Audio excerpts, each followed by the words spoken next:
All right, we are back with another video. It's Andrew here with Fast Cars, Fast Money. Appreciate everyone's patience. I know wasn't able to get a video out last weekend, and we only got a couple, maybe a handful of hours before the slate locks tonight. Family life has just been busy. Having a newborn will do that to you. So, thank you guys for sticking around and watching these videos. It's greatly appreciated. So. When we talk about Nashville Superspeedway, we are kind of at like a intermediate style track. It's a 1.3 mile concrete track. We're actually going to be running the higher horsepower, lower downforce package, which always happy about. So when we have our slate here, we got Hamlin, Reddick, Larson, Bell, and Blaney. The Toyotas have been really strong all year long, so it's going to be hard not to want most of those Toyotas in your lineup. So I think you can have, some combination of Hamlin, Reddick, or Bell as your primary lap leaders tonight. Makes a lot of sense in my mind. Hamlin starts on the pole. He's going to hit the gas first. He's very good at managing his tires. He's been here multiple times. He's been fast basically everywhere that we go. He looked good in practice. Like, he's the most expensive play for a reason, and he will be very popular and projects as, the most likely lap leader tonight. Um, the other guy that I think you can plug right into that same category is going to be Tyler Reddick. Starts right next to Hamlin on the front row. Was really strong in practice, actually even better than Hamlin in practice. He was pretty much top three across all the lap averages. Another really strong option to be a lap leader. You have Kyle Larson there. The Chevys are still getting better, but they just haven't been as dominant as the Toyotas. So I think he's a little bit more of a, pivot type of play off of the Toyotas if you want to, attack that way in tournaments. He looked good, but just not as good as the Toyotas. Bell probably won't get the ownership that Hamlin and Reddick get, but he's right up there with them. He was actually P1 in the 5 lap averages in practice. Looked pretty strong across the rest of the practice metrics. He can save a little bit of salary. You don't really get place differential upside with him, but starts fourth, so helps you out a little bit. But really the one guy I'm just not getting to, despite winning this race last year, is going to be Ryan Blaney. If we look at his practice times compared to everyone else up here, he's kind of the outlier. So it just feels hard, plugging him into your lineups when you have all those other cars around him that have so much speed. Or when you drop down to this 9K range, you're going to see some massive place differential plays because qualifying got rained out. So we were starting based off the metric. And with how chaotic, last week was, yeah, we have some drivers that are definitely starting a little bit further back than they should. So you got Chase Briscoe there. He gives you a massive amount of place differential upside. Both him and Elliott are very similar plays. They both had top 10 times across the practice metrics. They're in good cars. They start deep. Like, I can see a line of lineups either going with a Hamlin or Reddick or Bell as the lap leader and then just going immediately to Chase Briscoe and Chase Elliott as kind of that pairing.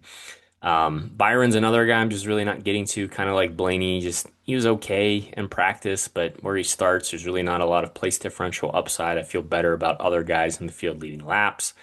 Ty Gibbs, really like him for tournaments. He's much cheaper than his JGR teammates, and his times were very similar, if not better, than his teammates. I think you get a lot of value there out of Ty Gibbs for tournaments.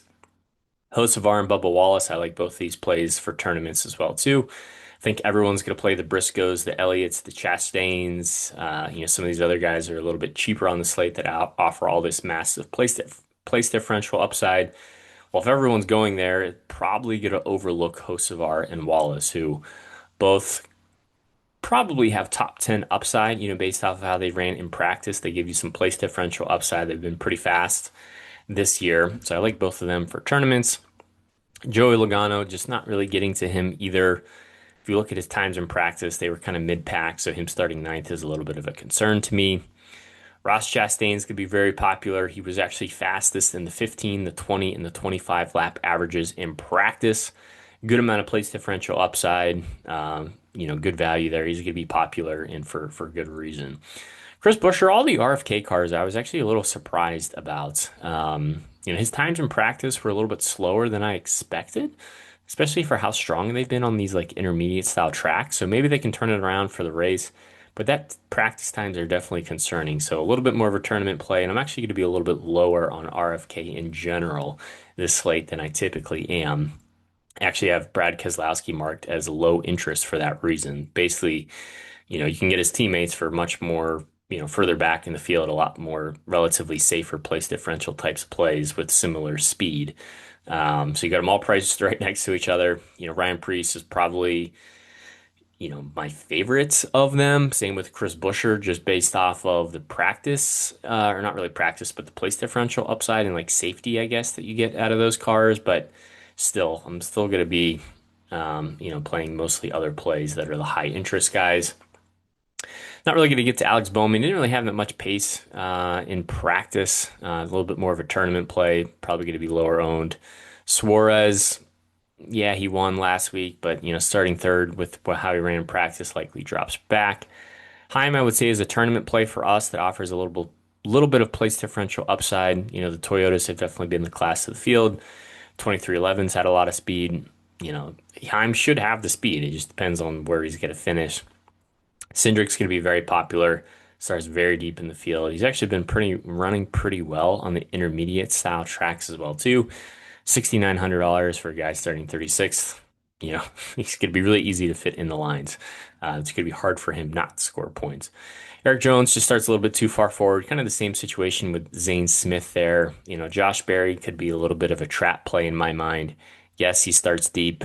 Yes, he gives you some place differential upside, but this team has just been pretty slow all year long. And if we look at how he ran in practice, it suggests he's probably going to be pretty slow again tonight, which is definitely concerning. Connor Zilic starts DFL. He cannot lose you any points. He's very cheap. He's been running better as of late. I think this package that they're running should help him a little bit too, hopefully. So I like him a lot. Austin Dillon, I think, is a nice pivot play off of Cindric and Zilic. We know they're going to draw some ownership. So Austin Dillon, very similar style upside to those other guys, just maybe not slightly as high, should be a good tournament pivot play. SVG, yes, he's getting better at the ovals, but still, for DFS purposes, it's hard to envision him moving forward or really maintaining that position. Not really a lot of upside from McDowell or Allmendinger from where they start. Austin Hill, he's been okay, but usually he runs typically towards the rear of the field, at least in the Cup Series.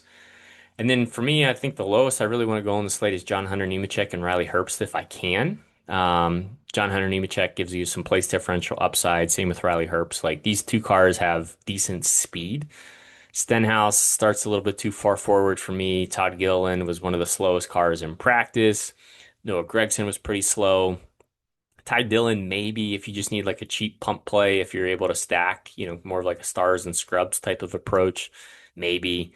And then really, I don't want to get to Cole Custer, Cody Ware, or Chad Fincham. So I know this video doesn't have that long of a life cycle until it's not really relevant anymore, but it is good to be back in front of the camera. Hopefully you guys have enjoyed it. Hopefully this has been helpful.